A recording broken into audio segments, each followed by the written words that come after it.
The grief of losing a baby never really leaves you.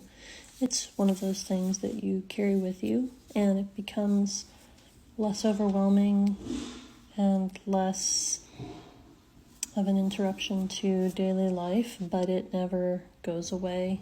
It's something that you carry with you always.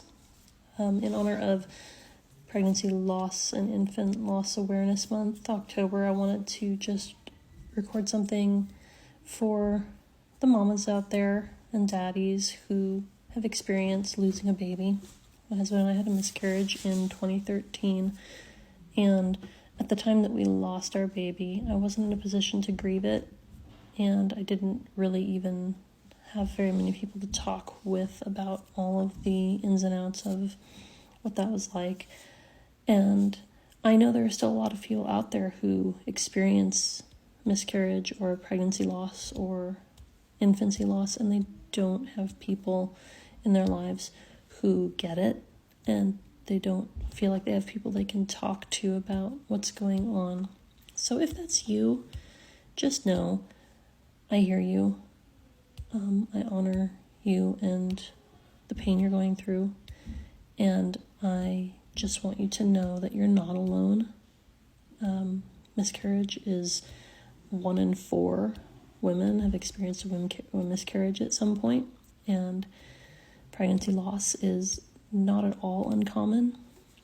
I think I read that 1 in 3 pregnancies end in miscarriage or chemical pregnancies, but we just don't know about them all the time. And so I just want to say that if you have lost a baby, I'm sorry. I hurt for you.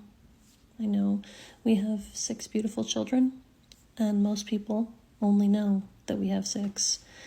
And there's not really a way to bring up the fact that we actually have 7, and 1 is in heaven. So I know that doesn't really ever stop being in your mind or in your heart. And it's okay to honor your baby. It's okay to honor the space and the time that you need to grieve that. And I just want to kind of virtually give you a hug and say, it's going to be okay. And hey, reach out if that's something you've experienced, and if you just need someone to hear your story, I'd love to hold space for you.